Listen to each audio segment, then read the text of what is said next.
ಸ್ನೇಹಿತರೆ ನಮಸ್ಕಾರ, ನಾನು ರವೀಂದ್ರ ಜೋಶಿ.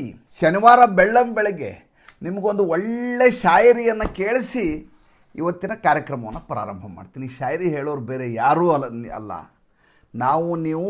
ಇನ್ನೆಲ್ಲದ ಹಾಗೆ ಅವರ ಬಗ್ಗೆ ಅಪಾರವಾದಂಥ ಅನನ್ಯವಾದಂಥ ಪ್ರೀತಿ, ಅಂತಃಕರಣ, ವಿಶ್ವಾಸ, ಕಕ್ಕುಲತೆ ಎಲ್ಲವನ್ನೂ ಇಟ್ಕೊಂಡಿರುವಂಥ ನರೇಂದ್ರ ಮೋದಿ ಅವರ ಶಾಯರಿ ನಿನ್ನೆ ಲೋಕಸಭೆಯಲ್ಲಿ ಹೇಳಿದರು. ಮೊದಲು ಅದನ್ನು ನೋಡಿಬಿಡಿ, ಅದಾದ ಮೇಲೆ ಸಂಚಿಕೆಯನ್ನು ಪ್ರಾರಂಭ ಮಾಡ್ತೀನಿ. ತಮಾಷಾ ಕರ್ನೆ ವಾಲೋ ಕೋ ಕ್ಯಾ ಖಬರ್, ತಮಾಷಾ ಕರ್ನೆ ವಾಲೋ ಕೋ ಕ್ಯಾ ಖಬರ್.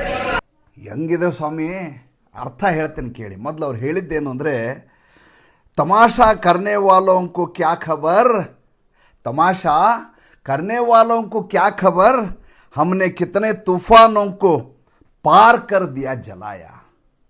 ನಮ್ಮನ್ನು ಸುಲಭವಾಗಿ ತೆಗೆದುಕೊಳ್ಳುವ ಜನರಿಗೆ ಏನು ಗೊತ್ತಿದೆ, ನಮ್ಮ ಬಗ್ಗೆ ತಮಾಷೆ ಮಾಡೋರಿಗೆ ಏನು ಗೊತ್ತು, ನಾವು ಹಲವಾರು ಬಿರುಗಾಳಿಗಳನ್ನು ದಾಟಿಕೊಂಡು ಬಂದು ಆ ಬಿರುಗಾಳಿಯ ಮಧ್ಯೆ ದೀಪವನ್ನು ಹಚ್ಚೋರು. ದಿಯಾ ಜಲಾಯ, ಬಿರುಗಾಳಿಯ ದಾಟಿ ದೀಪವನ್ನು ಹಚ್ಚುವ ಜನ ನಾವು. ನಮ್ಮ ಬಗ್ಗೆ ತಮಾಷೆಯನ್ನು ಮಾತಾಡೋರಿಗೆ ಏನು ಗೊತ್ತು ನಮ್ಮ ಬಗ್ಗೆ ಅಂತ.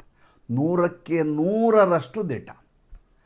ಪ್ರತಿ ದಿವಸ ಬೆಳಗ್ಗೆ ಎದ್ದರೆ ಒಂದು ಸವಾಲು, ಪ್ರತಿ ದಿವಸ ಬೆಳಗ್ಗೆ ಎದ್ದರೆ ಒಂದು ಸಂಕಷ್ಟ. ಆದರೆ ಇದು ಯಾವುದೂ ಕೂಡ ಸಂಕಷ್ಟ ಅಂತ ಅನಿಸೋದಿಲ್ಲ.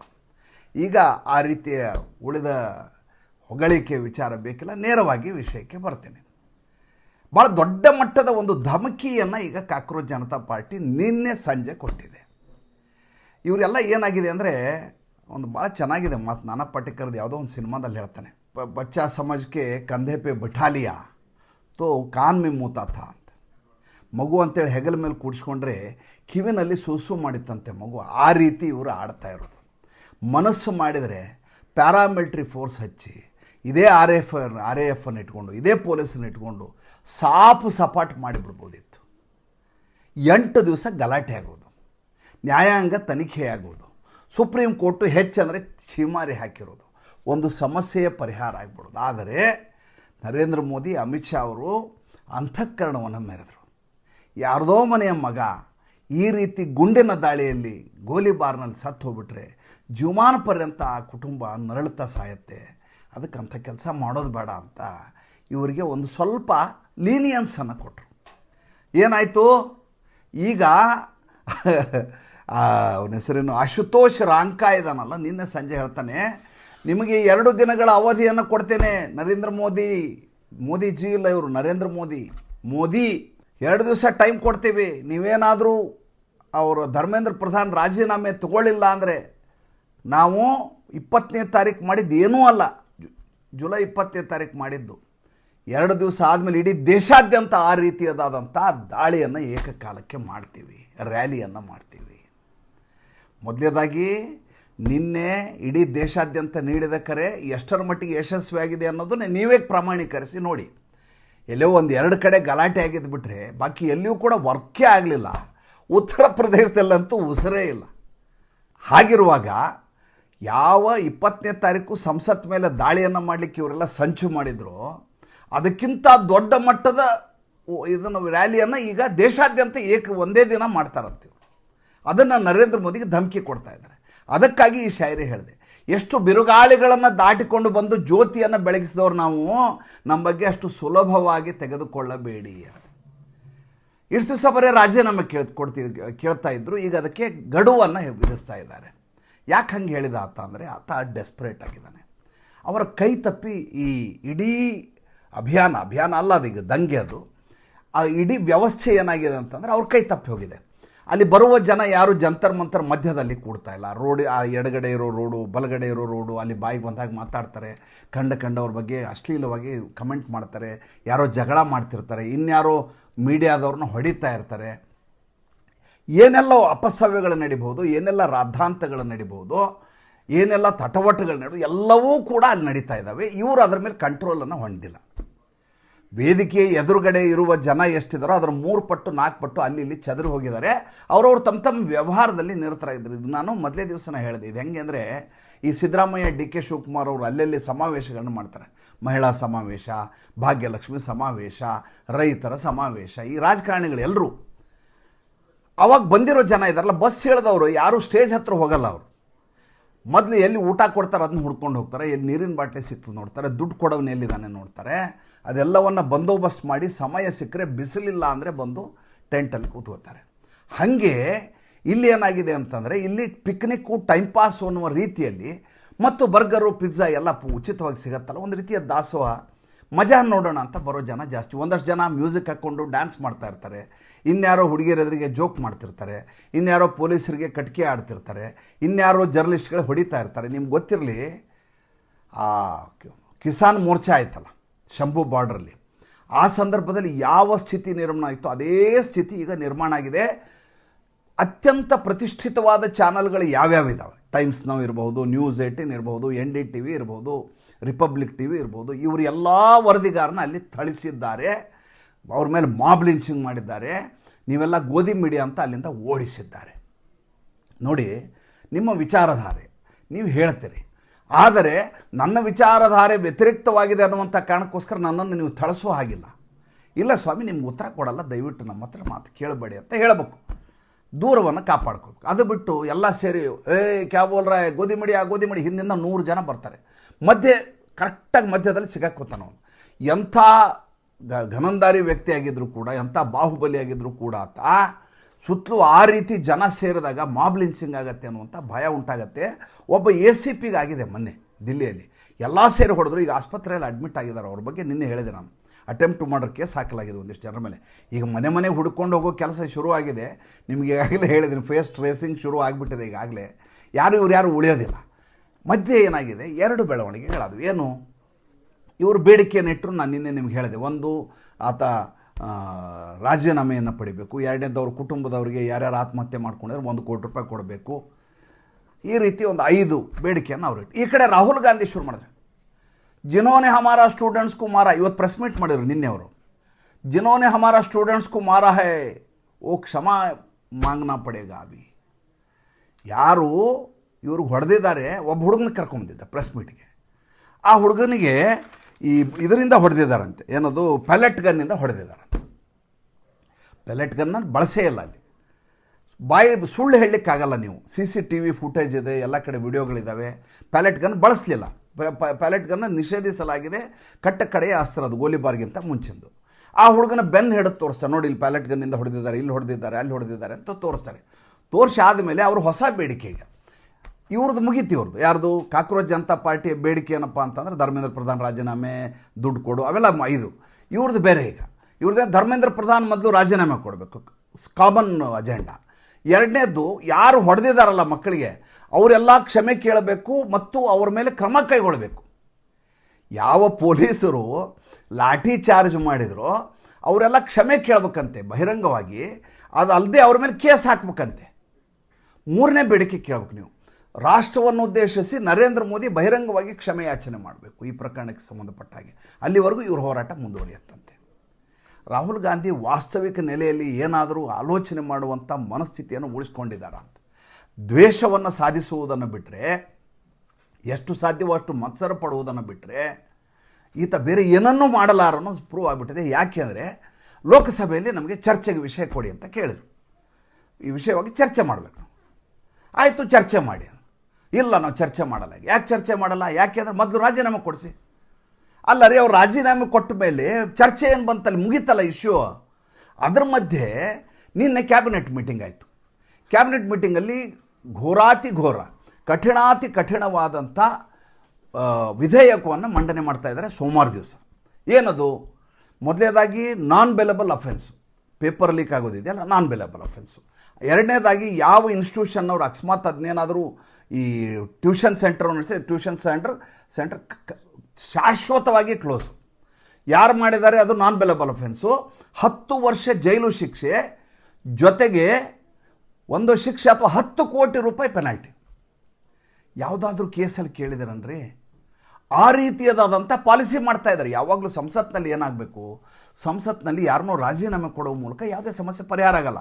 ಧರ್ಮೇಂದ್ರ ಪ್ರಧಾನ್ ಜಾಗದಲ್ಲಿ ಇನ್ನೊಬ್ಬ ಬರ್ತಾನೆ, ಅವನು ಬಂದಾಗಲೂ ಕರ್ತವ್ಯಚ್ಯುತಿ ಆಗುತ್ತೆ. ರೈಲ್ವೆ ಓಡಿಸ್ತಾ ಇರ್ತಾರೆ, ರೈಲ್ವೆ ಆಕ್ಸಿಡೆಂಟ್ ಆಗುತ್ತೆ, ಅಶ್ವಿನಿ ವೈಷ್ಣವ್ ರಾಜೀನಾಮೆ ಕೇಳ್ತೀರಿ. ರಸ್ತೆ ಸರಿಯಾಗಿಲ್ಲ, ಮತ್ತೊಬ್ಬ ರಾಜೀನಾಮೆ, ಗಡ್ಕರಿ ರಾಜೀನಾಮೆ. ಎಲ್ಲರನ್ನೂ ರಾಜೀನಾಮೆ ಕೇಳ್ತಾ ಹೋಗೋದ್ರಿಂದ ಸಮಸ್ಯೆ ಪರಿಹಾರ ಆಗಲ್ಲ. ಅದಕ್ಕೇನಾಗಬೇಕು, ಪಾಲಿಸಿಗಳು ಹೇಗಿರಬೇಕು ಅಂದರೆ ಅದರಿಂದ ಮುಂದಿನ ಇಡೀ ಜನಾಂಗಕ್ಕೆ ಸಹಾಯ ಆಗಬೇಕು.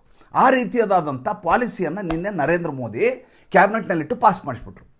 ಈಗ ಸೋಮವಾರ ಅದು ಟೇಬಲ್ ಆಗುತ್ತೆ. ಸೋಮವಾರ ದಿವಸ ಇದ್ರ ಚರ್ಚೆಗೆ ಬಿಡ್ತಾರೆ.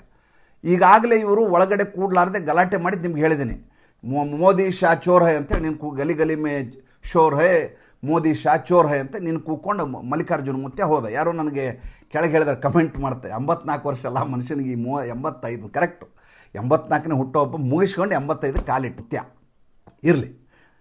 ಹಾಗಿರುವಾಗ ಈಗ ಈತ ಮಾತುಕತೆಗೆ ರೆಡಿ ಇಲ್ಲ. ಈ ಬಿಲ್ ಪಾಸ್ ಆಗತ್ತೆ, ಎರಡನೇ ದುಡ್ಡು ಕೊಡು ಅಂತ ಹೇಳಿದ್ದಾರೆ. ಆಯ್ತಪ್ಪ ಕೊಡೋಣ. ಈಗ ಮನೆಯಿಂದೇನು ನರೇಂದ್ರ ಮೋದಿ ಆಗಲಿ ಅಮಿತ್ ಶಾ ಕೊಡಲ್ವಲ್ಲ, ಕೊಡ್ತಾ ಇರೋದು ಯಾರಿಗೆ? ಯಾರು ಕುಟುಂಬದಲ್ಲಿ ಕಳ್ಕೊಂಡಿದ್ದಾರೆ, ಸಂತ್ರಸ್ತರ ಕುಟುಂಬಕ್ಕೆ ಕೊಡೋಣ. ಅದನ್ನು ಮಾನದಂಡ ನೋಡಿಕೊಂಡು ಅದಕ್ಕೊಂದು ಪಾಲಿಸಿ ಮಾಡ್ತಾರೆ, ಪಾಲಿಸಿ ಪ್ರಕಾರ ದುಡ್ಡು ಕೊಡೋಣ, ಅದಕ್ಕೆ ಅಭ್ಯಂತರ ಇಲ್ಲ. ಧರ್ಮೇಂದ್ರ ಪ್ರಧಾನ್ ರಾಜೀನಾಮೆ ಕೊಡಿ. ಇಷ್ಟು ದಿವಸ ಒಪ್ಪಿಕೊಳ್ಳಾರ್ದಂಥ ನರೇಂದ್ರ ಮೋದಿ ಈಗ ಇವ್ರು ಹೇಳಿದ ತಕ್ಷಣ ಒಪ್ಪಿಬಿಡ್ತಾರನ್ರಿ? ಚಾನ್ಸ್ ಇದೆಯಾ? ಇಂಪಾಸಿಬಲ್, ಅದು ಸಾಧ್ಯವೇ ಇರಲಾರ್ದ ಮಾತು. ಈತ ಗಡುವು ಕೊಟ್ಟಿದ್ದಾನಲ್ಲ, ಈಗೇನಾಗತ್ತೆ ಆ ಗಡುವು? ಈಗ ಇವತ್ತು ಮಧ್ಯಾಹ್ನ 2:30 ಮೀಟಿಂಗ್ ಇದೆ ಕಾನ್ಸ್ಟಿಟ್ಯೂಷನ್ ಕ್ಲಬ್ ಆಫ್ ಇಂಡಿಯಾದಲ್ಲಿ, ಮತ್ತೆ ಮೀಟಿಂಗ್ ಇದೆ ಇವತ್ತು. 2:30 ಬರೋಕ್ಕೆ ಹೇಳಿದ್ದಾರೆ. 2:30 ಮತ್ತೆ ಮಾತುಕತೆ ನಡೆಯುತ್ತೆ. ಉಳಿದ 2 ಇದಕ್ಕೆ ಒಪ್ಪಿಗೆ ಕೊಡುವಂಥ ರೀತಿಯಲ್ಲಿ ಸರ್ಕಾರ ತಯಾರಾಗಿದೆ. ಧರ್ಮೇಂದ್ರ ಪ್ರಧಾನ್ ರಾಜೀನಾಮೆಗೆ ಒಪ್ಪದೇದಾಗ ಇವ್ರು ಏನು ಮಾಡ್ತಾರೆ? ಸ್ಟ್ರೈಕ್ ಅನೌನ್ಸ್ ಮಾಡ್ತಾರಾ? ನರೇಂದ್ರ ಮೋದಿ ಸುಮ್ಮನೆ ಇರ್ತಾರೆ? ನಿನ್ನೆ ಪ್ಯಾರಾಮಿಲಿಟರಿ ಫೋರ್ಸ್ ಅವರು ಎಲ್ಲ ಎಂಟ್ರ್ ಆದರು. ನಿನ್ನೆ ಯಾವ ರೀತಿ ಕಿರಿಸ್ತಾ ಇದ್ರು ಜನ ಅಂದರೆ, ಅವ್ರು ಬಂದದ್ದಕ್ಕೆ ಯಾರೋ ಶತ್ರುಗಳು ಬಂದು ನಿಂತಿದ್ದಾರೆ ಅನ್ನೋ ರೀತಿಯಲ್ಲಿದ್ದರು. ಏನು ಅವ್ರು ಕಿಚಾಯಿಸೋದೇನು, ಲೇವಡಿ ಮಾಡೋದೇನು, ಬಂದಿರೋರೆಲ್ಲ ಪಟಪೋಷಿಗಳ್ರಿ. ಅಲ್ಲಿ ಒಬ್ಬನೇ ಒಬ್ಬ ನೀಟ್ ಪರೀಕ್ಷೆಯಲ್ಲಿ ಕೂತು ಸಂತ್ರಸ್ತನಾದ ವ್ಯಕ್ತಿ ನನಗೆ ಅಲ್ಲಿ ಕಾಣಿಸ್ತಿಲ್ಲ, ನಿಮಗೂ ಕಾಣಲ್ಲ. ಗಮನಿಸಿ ನೋಡಿ. ಇದರಲ್ಲಿ ಯಾರಾದರೂ ಮೆರಿಟ್ ಸ್ಟೂಡೆಂಟ್ಸು, ಪಾಪ ಬೋಳೆ ಸ್ವಭಾವದ ಸಾತ್ವಿಕ ಹುಡುಗ ಒಬ್ಬ ಅಲ್ಲಿ ಓಡಾಡ್ತಾ ಇರೋದು ಒಬ್ಬನ ತೋರಿಸ್ಬಿಡಿ. ಎಲ್ಲರೂ ಕೈಯಲ್ಲಿ ಮೊಬೈಲ್ ಹಿಡ್ತಿರ್ತಾರೆ, ಎಲ್ಲರೂ ತಮಾಷೆ ಮಾಡ್ತಿರ್ತಾರೆ. ಒಂದು ರೀತಿಯ ಜೋಕರ್ ಕೆಲಸ ಆಗೋಗಿದೆ. ಇದ್ರ ಮಧ್ಯೆ 2-3 ಬೆಳವಣಿಗೆ. ಅದು ಏನಪ್ಪ ಅಂತಂದರೆ, ಇಲ್ಲಿ ಎಂತೆಂಥವ್ರು ಬರ್ತಾರೆ ಅನ್ನೋದಕ್ಕೆ ಒಂದು ಉದಾಹರಣೆಯನ್ನು ನಿಮ್ಗೆ ಹೇಳ್ಬಿಡ್ಬೇಕಿದ್ದು ನಾನು, ಭಾಳ ಇಂಪಾರ್ಟೆಂಟ್ ಅದು. ಶೇರ್ ಸಿಂಗ್ ಅಂತ ಒಬ್ಬ ಬಂದ ಸ್ವಾಮಿ, ಫುಲ್ ಪೊಲೀಸ್ ಕಾನ್ಸ್ಟೇಬಲ್ಲು, ಪೊಲೀಸ್ ಡ್ರೆಸ್ಸಲ್ಲಿ ಬಂದ. ನಾನು 20ನೇ ತಾರೀಕು ಜುಲೈ 20ರಿಂದ ನಿಮ್ಮ ಜೊತೆ ಇರಬೇಕು ಅಂತ ನಾನು ಹೋರಾಟ ಮಾಡಿದಂಥವನು. ನಾನು ಮೆಡಿಕಲ್ ಲೀವ್ ಹಾಕ್ಕೊಂಬಂದು ನಿಮ್ಮ ಹತ್ರ ಬಂದೆ. ನನಗೆ ಕೆಲಸಕ್ಕೆ ಹಾಜರಾಗು ಅಂತ ಹೇಳಿದರು.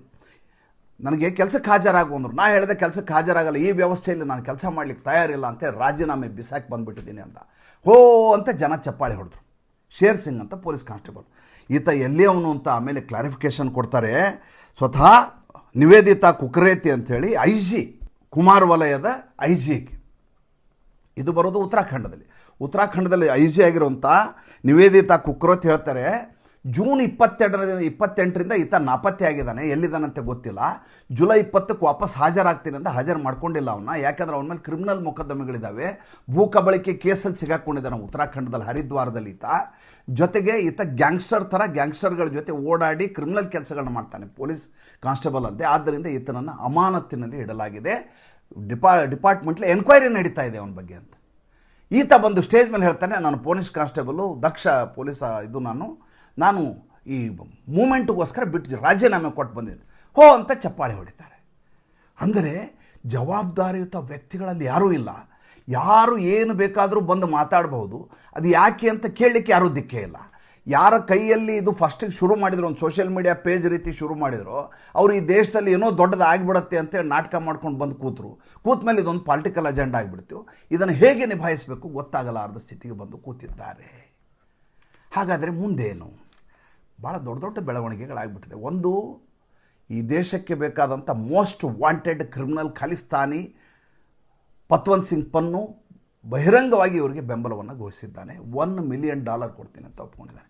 ಈತ 130 ಕೋಟಿ ರೂಪಾಯಿಗಳನ್ನು ಅರವಿಂದ್ ಕೇಜ್ರಿವಾಲ್ಗೆ ಪಂಜಾಬ್ ಚುನಾವಣೆಯಲ್ಲಿ ಕೊಟ್ಟಿದ್ದೀವಿ ಅಂತ ಸಾಕ್ಷಿ ಸಮೇತ ಹೇಳ್ದ. ಯಾವ ಚರ್ಚ್ನಲ್ಲಿ ಎಷ್ಟೊತ್ತಿಗೆ ಕೊಟ್ಟಿದ್ವಿ ಮತ್ತು ಯಾವ ಕೆಲಸಕ್ಕೆ ಈತನನ್ನು ನಿಯೋಜನೆ ಮಾಡಿದ್ವಿ, ಯಾವ ರೀತಿ ನಮ್ಮ ಕರಪತ್ರಗಳನ್ನು ಇಡೀ ಪಂಜಾಬಿನ ಹಳ್ಳಿ ಮನೆಗೆ ಹಂಚಿದ್ವಿ ಅನ್ನೋದನ್ನು ಹೇಳಿದ್ದ. ನಮ್ಮ ದೇಶದಲ್ಲಿ ಇಷ್ಟೆಲ್ಲ ಹೇಳಿದರೂ ಕೂಡ ಆತನ ಮೇಲೆ ಯಾವುದೇ ಕ್ರಮವನ್ನೇ ಕೈಗೊಳ್ಳಲಿಕ್ಕಾಗಲಿಲ್ಲ.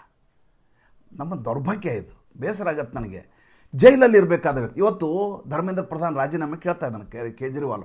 ತಾನು ಜೈಲಲ್ಲಿದ್ದಾಗ ರಾಜೀನಾಮೆ ಕೊಟ್ಟಿಲ್ಲ ರೀತ. ಒಂದು ರಾಜ್ಯದ ಮುಖ್ಯಮಂತ್ರಿ ತನಗೆ ಕರ್ತವ್ಯ ನಿಭಾಯಿಸಲಿಕ್ಕಾಗಲ್ಲ ಅನ್ನುವಂಥ ನೈತಿಕ ಹೊಣೆ ಹೊತ್ತು ರಾಜೀನಾಮೆ ಕೊಟ್ಟು ಬಿಸಾಕಬೇಕಾಗಿತ್ತು. ನೋಡೋಣ ಎಷ್ಟು ದಿವಸ ಜೈಲಲ್ಲಿ ಇಡ್ತೀರಿ, ನಾನು ಕೋರ್ಟಲ್ಲಿ ಗೆಲ್ತೀನಿ ಅಂತ ತನ್ನ ಧೀರೋದಾತ್ತವಾದಂಥ ನಿಲುವನ್ನು ಹೇಳಬೇಕಾಗಿತ್ತು. ಏನು ಮಾಡ್ದ? ಜೈಲಲ್ಲಿ ಕೂತು ನಾ ಇಲ್ಲಿಂದನೇ ಅಧಿಕಾರ ಮಾಡ್ತೀನಿ, ಏನು ಮಾಡ್ತೀರ ಮೋದಿ ಅಂತ. ಮೋದಿ ಹಾಕಿದ್ರೆ ಇತ್ತು ಜೈಲಲ್ಲಿ, ಸುಪ್ರೀಂ ಕೋರ್ಟ್ ಹಾಕಿರೋ ಜೈಲಲ್ಲಿ. ಈಗ ಬಿಡುಗಡೆ ಆಗಿದ್ದು ಸುಪ್ರೀಂ ಕೋರ್ಟಿಂದ. ಬಿಡುಗಡೆ ಆಗಿದ್ದು ಏನಂತ? ಬೇಲ್ ತೊಗೊಂಡು ಬಿಡುಗಡೆ ಆಗಿರೋದು ಲೋವರ್ ಕೋರ್ಟಲ್ಲಿ ಈತನ ಕೇಸನ್ನು ಒಪ್ಕೊಳ್ಳಿಲ್ಲ ಅಷ್ಟೇ. ಅದನ್ನು ಅಪೀಲ್ ಹೋಗಲಾಗಿದೆ, ಹೈಕೋರ್ಟಲ್ಲಿ ಅದರ ಎನ್ಕ್ವೈರಿ ಆಗುತ್ತೆ. ಹೈಕೋರ್ಟಲ್ಲಿ ಆತ ತಪ್ಪಿಸ್ಕೊಳ್ಳಿಕ್ಕೆ ಸಾಧ್ಯವೇ ಇಲ್ಲ. ಆದರೆ ನಮ್ಮಲ್ಲಿ ಏನಾಗಿದೆ ಅಂದರೆ, ಯಾರು ಭ್ರಷ್ಟರಿದ್ದಾರೋ ಅವರು ಪ್ರಾಮಾಣಿಕತೆಯ ಬಗ್ಗೆ ಮಾತಾಡ್ತಾರೆ. ಸಮಸ್ಯೆ ಆಗೋದೇನು, ನರೇಂದ್ರ ಮೋದಿ ಥರದಲ್ಲಿ ಕೆಲಸ ಮಾಡ್ಕೊಂಡು ಹೋಗಬೇಕು ಅಂತಿರ್ತಾರಲ್ಲ ಅವ್ರಿಗೆ ಇದು ಹೇಗೆ ಅಂದರೆ, ನಾನು ಯಾವಾಗಲೂ ಒಂದು ಮಾತು ಹೇಳ್ತೇನೆ. ನಾನು 7 ವರ್ಷದಿಂದ ಚಾನಲ್ ನಡೆಸ್ತಾ ಇದ್ದೀನಿ ಸರ್. ಇದು ಹೇಗೆ ಅಂದರೆ, ಋಷಿಗಳು ತಪಸ್ಸು ಮಾಡ್ತಾ ಇರ್ತಾರೆ. ದೃಢವಾದ ಸಂಕಲ್ಪ, ದೈವದತ್ತವಾಗಿ ಬಂದಂಥ ಪ್ರಖರವಾದಂಥ ಜ್ಞಾನ ಇದೆ ಅವರಿಗೆ. ಏನು ಬೇಕಾದರೂ ಸಾಧಿಸಬಲ್ಲೆ ಅನ್ನೋಂಥ ಧೀಮಂತಿಕೆ ಇರುತ್ತೆ. ರಾಕ್ಷಸರು ಬಂದು ತೊಂದರೆ ಕೊಡ್ತಾರೆ. ಈಗ ಅದೇ ಕೆಲಸ ನಡೀತಾ ಇದೆ. ಜಂತರ್ ಮಂತರ್ ಬಗ್ಗೆ ಹೇಳಲಿಕ್ಕೆ ಇನ್ನೂ 100 ವಿಷಯಗಳಿದ್ದಾವೆ. ಬೆಳಗ್ಗೆ ನಿಮ್ಮ ತಲೆ ಕೆಡಿಸೋದು ಬೇಡ ಅಂತ ಇಲ್ಲಿಗೆ ನಿಲ್ಲಿಸ್ತಾ ಇದ್ದೀನಿ. ಕೋರ್ಟ್ ಕೇಸ್ ಬಗ್ಗೆ ಮಾತಾಡಬೇಕು, ಅದನ್ನು ಮಾತಾಡ್ತೀನಿ ಮುಂದಿನ ಸಂಚಿಕೆಯಲ್ಲಿ. ಬೇರೆ 4-5 ಭಾಳ ಮುಖ್ಯ ಹೇಳಲೇ ಇಲ್ಲ ನಿಮಗೆ. ಇನ್ಸ್ಟಾಗ್ರಾಮ್ನಲ್ಲಿ ರೆಕಾರ್ಡನ್ನು ಬ್ರೇಕ್ ಮಾಡಿ ನರೇಂದ್ರ ಮೋದಿಯವರು ವಿಡಿಯೋ ವೈರಲ್ ಆಗಿದೆ. ಇವರೆಲ್ಲ 20 ಮಿಲಿಯನ್ 10 ಮಿಲಿಯನ್ ಅಂತೆಲ್ಲ ಮಾತಾಡ್ತಾರಲ್ಲ, ಎಲ್ಲವನ್ನೂ ಮೀರಿ ಇದನ್ನು ನೋಟ್ಸ್ ಮಾಡಿದೆ ನಾನು ನಿನ್ನೆ ನೋಡಿದಾಗ, ಇವತ್ತಲ್ಲ ನಿನ್ನೆ ನೋಡಿದಾಗ 207 ಮಿಲಿಯನ್ನು ವ್ಯೂಸು, 13.5 ಮಿಲಿಯನ್ ಲೈಕ್ಸು, 1 ಮಿಲಿಯನ್ ಅಂದರೆ 10 ಲಕ್ಷ, 207 ಮಿಲಿಯನ್ ಅಂದರೆ ಯೋಚನೆ ಮಾಡಿ ನೀವು. ಪ್ಲಸ್ ಅವ್ರಿಗೆ ಶೇರ್ ಮಾಡಿದ್ದೆ ಎಷ್ಟು ಅಂತ. ನಾವು ಒಟ್ಟು 9 ಗಂಟೆಗಳಲ್ಲಿ ಆಗಿದ್ದದು. 1 ಲಕ್ಷಕ್ಕಿಂತ ಹೆಚ್ಚು ಕಮೆಂಟ್ಗಳು ಬಂದ. ಯಾರಾದರೂ ಈ ಜಗತ್ತಿನಲ್ಲಿ ಯಾವುದಾದ್ರೂ ಸ್ಟಾರ್ಗೆ ಈ ರೀತಿಯ ಲೈಕು ಕಮೆಂಟ್ ಬಂದಿದೆಯಾ ನಂಗೆ ದಯವಿಟ್ಟು ತೋರಿಸ್ಬಿಡಿ. ಅದು ರಾಜಕೀಯವಾಗಿ ಲಾಭ ಆಗೋದಿಲ್ಲ. ಇದರಿಂದ ಚುನಾವಣೆಯಲ್ಲಿ ಗೆಲ್ತಾರೆ ಆ ರೀತಿಯಾದಂಥ ಭ್ರಮೆಗಳು ನರೇಂದ್ರ ಮೋದಿಗೂ ಇಲ್ಲ, ಮತ್ತು ನಾವು ಅದನ್ನು ಒಪ್ಪೋದಿಲ್ಲ. ಸ್ವತಃ ನಾವೇ ಸೋಷಿಯಲ್ ಮೀಡಿಯಾದಲ್ಲಿದ್ದು ಕೂಡ ನಮ್ಮ ಲೈಕ್ಸು ಶೇರ್ಗಳ ಮೇಲೆ ನಮ್ಮ ಬದುಕು ನಿರ್ಧಾರ ಆಗೋದಿಲ್ಲ. ಆದರೆ ನೀವು ಯಾವುದು ಇನ್ಸ್ಟಾ ಅಂತ ಅಸ್ತ್ರವನ್ನು ಬಳಸ್ತಾ ಇದ್ದೀರೋ ಇವತ್ತು ಜಂತರ್ ಮಂತರ್ನಲ್ಲಿ, ಅದು ನನಗೂ ಮಾಡಲಿಕ್ಕೆ ಬರುತ್ತೆ ಅಂತ ನರೇಂದ್ರ ಮೋದಿ ಮಾಡಿ ತೋರಿಸಿದರು. ಅದಕ್ಕಿಂತ ಇನ್ನೇನು ಬೇಕು ಸ್ವಾಮಿ? ಆ ವಯಸ್ಸಿನಲ್ಲಿ ಅವ್ರಿಗಿರುವಂಥ ಚೈತನ್ಯ, ಮಾತನಾಡುವ ಶೈಲಿ, ಜಕ್ ಹೊಡಿಬೇಕ್ರಿ ಎಲ್ಲರೂ. ನಮ್ಮ ಉತ್ತರ ಕರ್ನಾಟಕ ಭಾಷೆ ಜಕ್ ಹೊಡಿಬೇಕು ಅವನು. ಆ ರೀತಿ ಮಾಡಿ ತೋರಿಸ್ತಾ ಇದ್ದಾರೆ. ಮತ್ತೆ ಮುಂದಿನ ಸಂಚಿಕೆಯಲ್ಲಿ ಮಾತಾಡ್ತೀನಿ. ನಮಸ್ಕಾರ.